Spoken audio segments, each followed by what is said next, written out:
The original movie wastes no time setting the tone for what will become one of horror's most creative franchises. Alex Browning's premonition about Flight 180 is the obvious start, but the clues that surround the characters after this are where things really kick off, and death is far from subtle about it.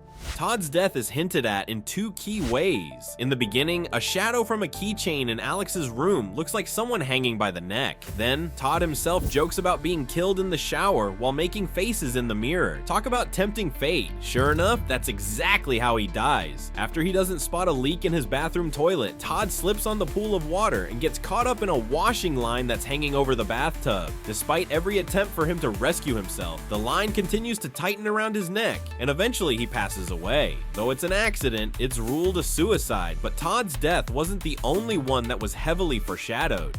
This is where Billy Hitchcock's death comes in. This one has so many clues leading up to it. Sure, everyone remembers the shock of his decapitation by a flying piece of train track debris, but his fate was sealed long before the train ever showed up. First off, in the opening credits, there's a shot of a French history book featuring a guillotine. That's pretty clear someone's in for trouble. There's also the matter of the train itself. Earlier, when Carter is driving recklessly, Alex looks out the window and sees the train. But if you look closely, that train has the number 747. Not only is this the train that ends Billy, but it also matches the number of the doomed 180 flight airplane's model. Terry's death is brutally sudden when she gets hit by a speeding bus mid-argument, but there are clues that's coming too. There are a couple of moments both before and after the plane crash where Terry is standing in front of a picture of a bus. We also have Alex seeing things. In this case, he sees the reflection of the bus on the window of the coffee shop, yet when he looks in the street, there is no bus. And let's not forget her famous last words. She literally says, "You can just drop effing dead" moments before she's obliterated. There's also the symbolic use of John Denver music. His song Rocky Mountain High can be heard throughout the movie and is playing before several deaths. There is a darker connection to the movie by choosing a John Denver track too, considering he himself died in a plane crash. If you've ever driven behind a logging truck and felt uncomfortable, you can thank this sequel. Yep, Final Destination 2 certainly ramps things up, and the clues are ready and waiting.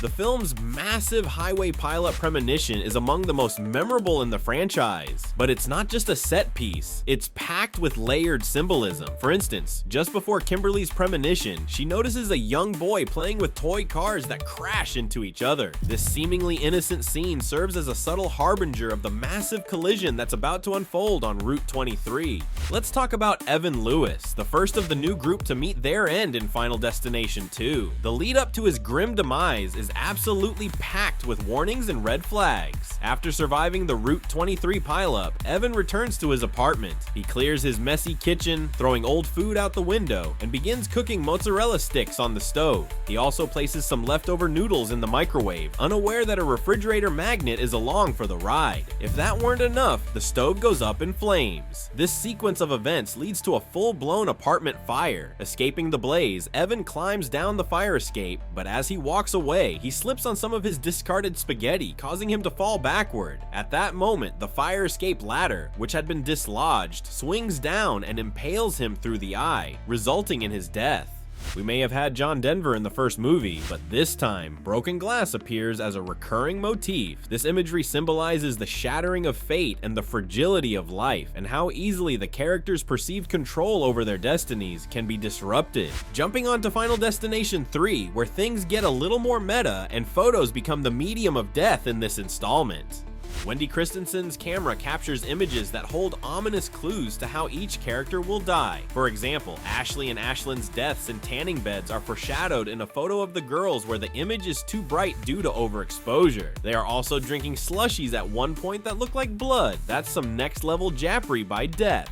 The photo for Lewis, the gym rat Wendy took when he was playing the hammer game. She took the photo just as he sent the weight of the hammer upwards. However, when she looks at the photo, the image of the weight seems to be coming towards Lewis's head. When our main characters visit him at the gym, his head gets crushed between two heavy weights.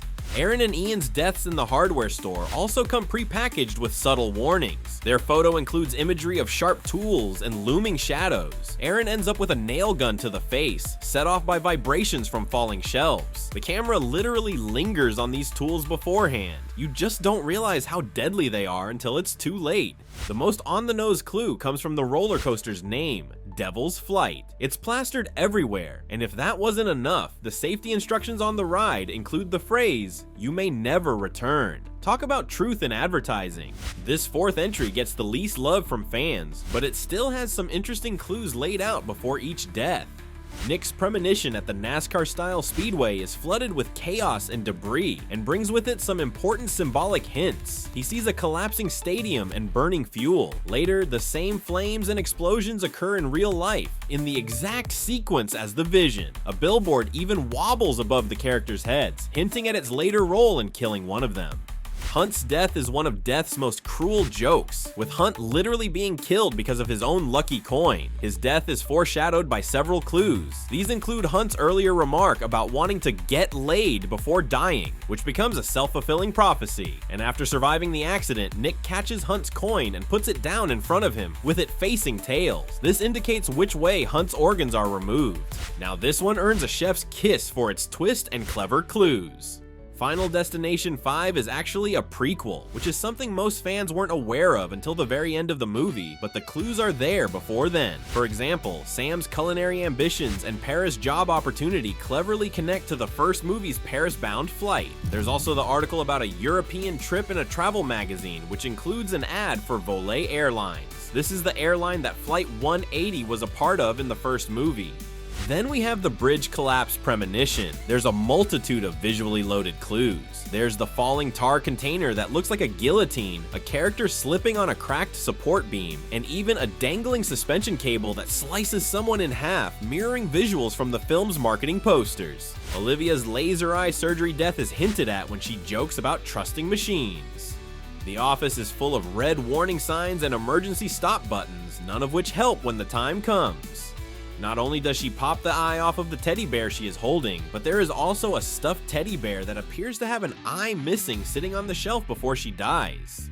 The finale also reveals Sam and Molly boarding Flight 180, tying it all back to the original movie. In a blank and you'll miss it moment, you can see a boarding pass showing the flight number, and when the engine explodes, audiences finally get the payoff. The events of Final Destination 5 were happening before the first movie all along. So there you have it. 5 movies, countless deaths, and a whole world of ominous, subtle hints and clues you may well have missed unless you were really looking for them. Across all 5 films, these hidden clues have been showing you that death isn't random. It's a cruel tease hiding in plain sight. It mocks and toys with both the characters and audiences alike. The foreshadowing ranges from subtle visual hints, like background props and symbolic graffiti, to cleverly scripted dialogue and character choices. Whether it's a misplaced object, a background noise, or a photograph with too many shadows, everything is a setup in these movies.